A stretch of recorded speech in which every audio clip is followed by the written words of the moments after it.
War Eagles. This webisode of Talent Tracks is going to show you how to submit the new Georgia Futures Funding Application for dual enrollment.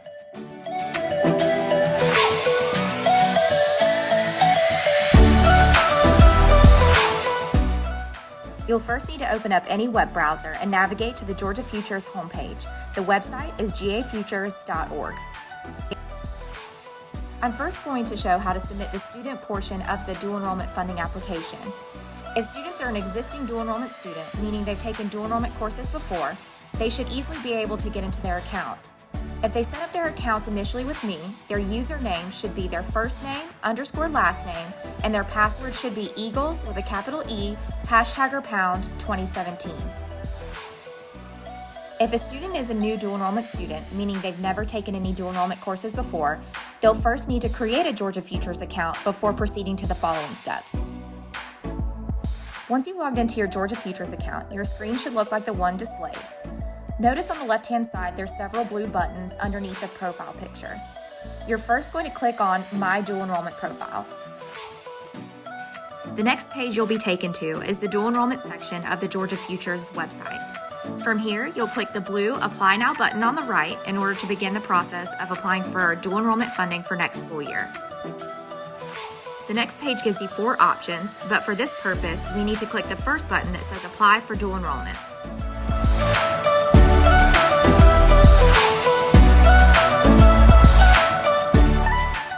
We're now finally on the application page, and it looks a little different than it has in the past. The first section of student demographics should autofill from your profile, but if it doesn't, you need to enter in all of the information.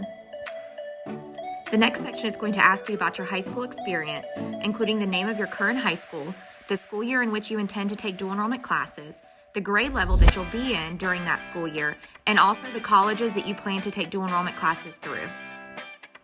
The last portion of the application is all the agreements and assurances. Be sure you read each statement before you check that you've understood and read and before you sign and submit the application. Once the application is successfully submitted, it'll take you to a confirmation page, which will include the application ID number that you'll need for the parent portion of the agreement.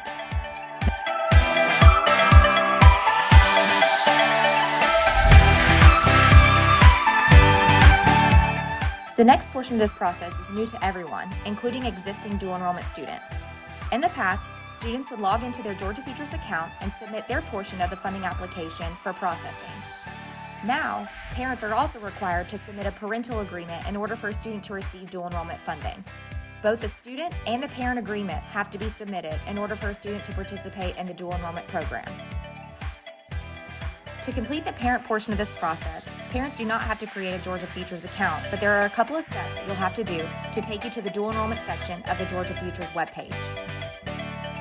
On the Georgia Futures homepage, there's a house icon, and you'll see several different tabs to the right. You'll need to click the first tab that says Hope and State Aid. On the next page, there are several options in the middle listed in green. You'll need to scroll about midway down and find the option that says State Scholarships and Grants and click on that. You're now back to the dual enrollment section of the Georgia Futures webpage. On the left-hand side, there are several options in blue, and the very last option is the dual enrollment parent agreement. Under the electronic completion section of this page, there's a link and it says Parent Guardian Participation Agreement. Once you follow that link, it's going to ask you for a couple of pieces of information to locate your student's application and so that you can complete the parent portion. You can locate your student's application by entering either the application ID and date of birth or their social security number and date of birth. Please note you can't simply type their date of birth in, you must use the calendar icon and select their date of birth from those drop-downs.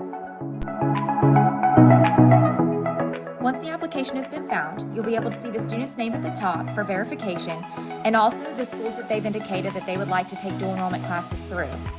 Parents and guardians are also asked to complete the same agreements and assurances that the student did by checking the appropriate boxes and typing their name to sign and submit.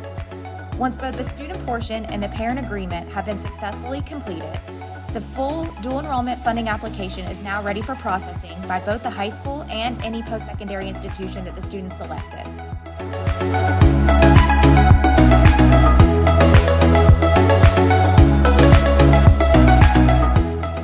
last portion of this video, I wanted to take a moment to share with you some troubleshooting tips should the student run into an error message when they're initially trying to submit their application. After a student logs into their account and they take the first couple of steps in order to get to the Student Dual Enrollment Funding Application, when they click the Apply Now button, sometimes there's an error message that says invalid data, application access denied. What the student will need to do is go into their profile of their Georgia Futures account and check that all the information that they've entered there is accurate. In order to access the student's information of their profile for their Georgia Futures account, you'll need to click the Continue button underneath the error message. This will take you to the Georgia Futures homepage, and you'll see the blue icons underneath the profile picture on the left-hand side. You'll click My Profile and then be prompted to enter the password for the account, to which you'll then gain access into the profile information that you entered when you initially set up your account. When you're in your profile, review each field for accuracy and make any changes necessary. Once you've done so, check the acknowledgement box and save profile. The page will refresh and you should be able to proceed through all the steps in order to complete the dual enrollment funding application. Once you hit Apply Now this time, there should be no error message and you should easily be able to complete your portion of the application.